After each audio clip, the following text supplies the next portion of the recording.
If Letterboxd is like IMDb for Zoomers, then IMDb is like Letterboxd for millennials. There are three things I associate with millennials, and the first two are obvious. It's not being able to afford a home and avocado toast. The third one, however, is that millennials are the type of people who will see a mistake on a page on IMDb, create an account, log in, and edit the mistake. These people are freaks, and they know way too much about film, and God, I wish I was one of them. As a Zoomer, I have been socially directed to the Letterboxdverse, where I am expected to like 3 movies, which are Parasite 2019, Paddington, and Paddington 2. Unfortunately, I only like Parasite, and I don't know what a Paddington is. Thus, I made a hard decision and listened to my elders and made an IMDb account, where I log every single time an episode of television makes me cry. Which is a lot, 'cause I'm a bitch. And so, today, I will be showing you this list. I will be earnestly sharing every single emotional episode of television I have ever watched that has brought me to complete tears. And then I will be reading the shittiest IMDb reviews I can possibly find about each one. The Midnight Gospels finale was probably the first time an episode of television ever brought me to tears. This was before I came out and before I started estrogen, and even though I was a crier then too, it was rare for me to be affected by television in such a cathartic way. I won't spoil anything for this video, but the way that this episode tackled grief and the contextual information surrounding its production was so unbelievably heartbreaking. I'm not alone. The number of reviews that I read that shared their own stories of crying during this episode made it really difficult to find a review to make fun of during this video. And that being said, this is the best I got. Made me cry like a tit sucker. Granite State was the only episode of Breaking Bad to make me cry. If you're curious what part it was and you're not worried about spoilers, check the link in the description. There's every single episode that's listed in this video, along with notes tied to each episode. But I'm just gonna let this review speak for itself. Create bad taste for the complete Season 5B. This episode didn't need it at all. Walter could have easily planned and went on revenge straight away, or even after a little planning. Actually, this episode alone craps the whole 5B season for me. It turns a dark, comedy, and good series into torture porn and gore level. Never in the whole series they go to this level of brutality just for the show and without any good reason. I get it, they wanted to create hateful characters, Jack, Todd, Lydia, to end the series in high. But that was already established after Shiho, Jack, and Todd and beats the hell out of Jesse. And Lydia was already a bitch. Sorry, she don't deserve a word of a loyal animal. Piece of shit. But this episode turned the whole experience of Breaking Bad into a bad taste. Breaking Bad was based on good storyline, but this episode just uck it up for me. I still love this series, and it's definitely my top TV series, but because of this episode alone, Season 5 is at the last now. Top season were War 4 and 3. I fucking hate Squid Game, man. Like, it's such a mid-show, and with Season 2 out, I don't know if I'm in the minority anymore. But yeah, no, this episode got me, like it did for a lot of people. Until, of course, it was retconned a few episodes later. But that's besides the point. This was a very emotional episode, and to an extent it was well written. But I have something to say about this review. Because,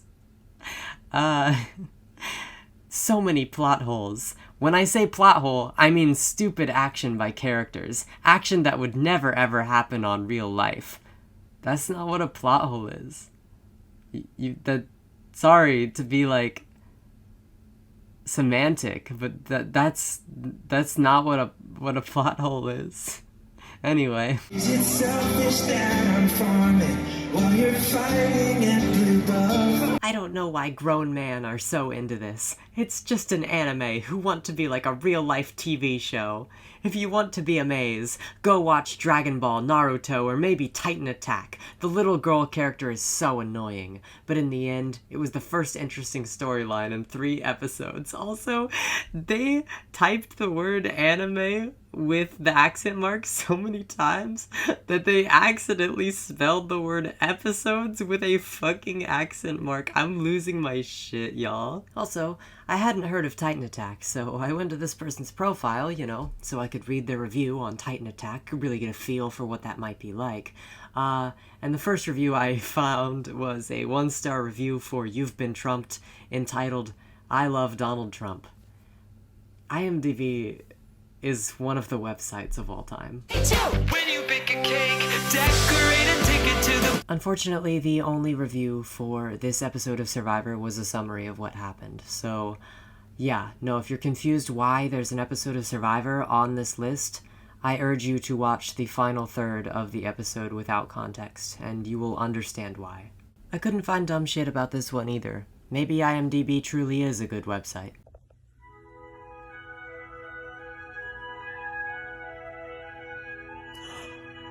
It's Monday.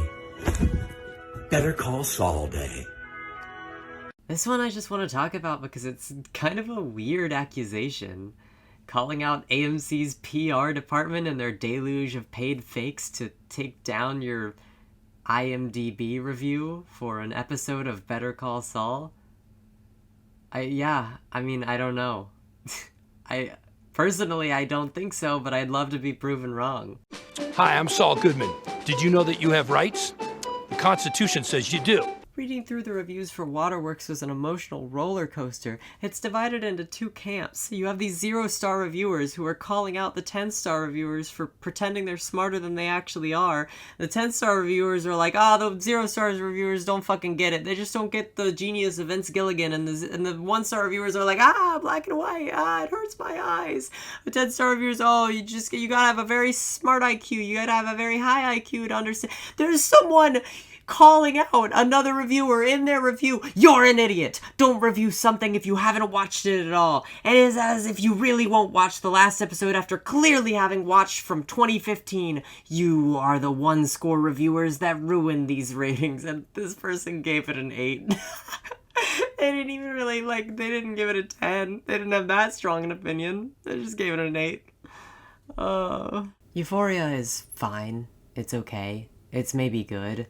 I just wish it was able to tackle topics like addiction and identity without being so male-gazy.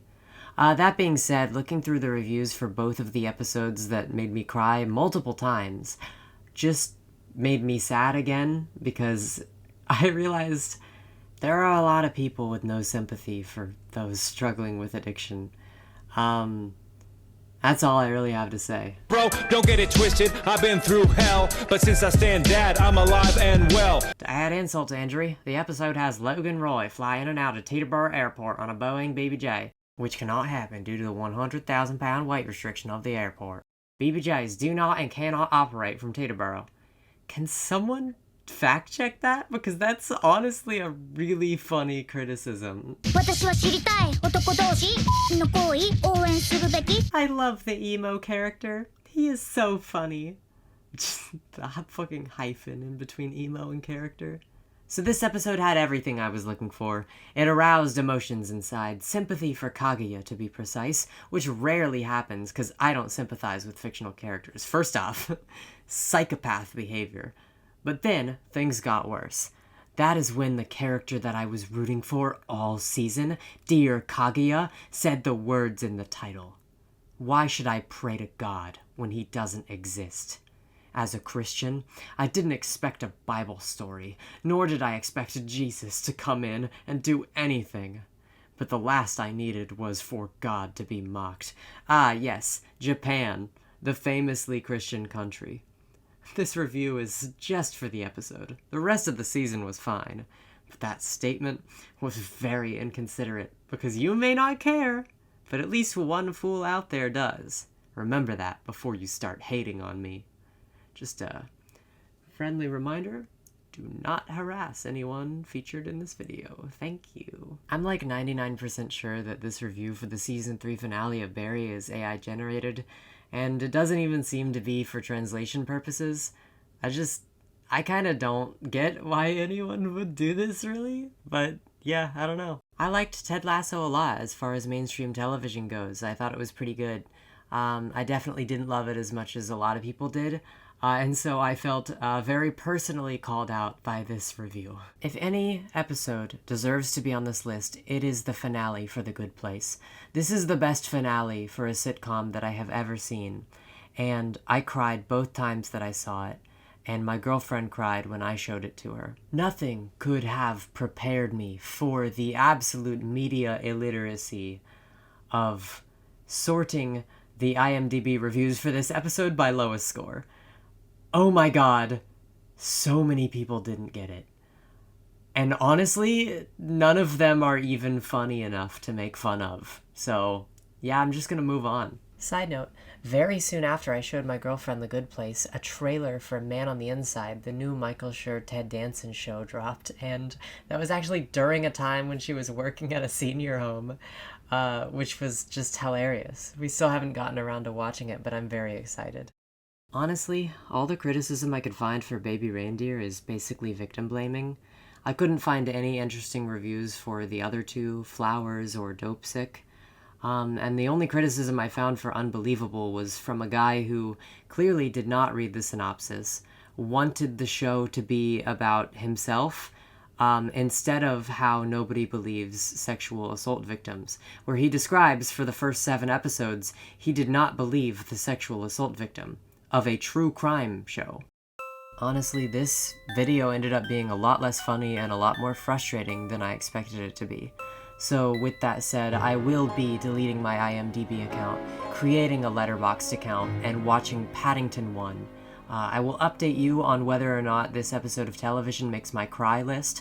I fully expect it to, with all the raving reviews. I fully expect myself to cry to Paddington. And I'll probably cry even harder to Paddington 2. I don't know. I guess we'll have to see.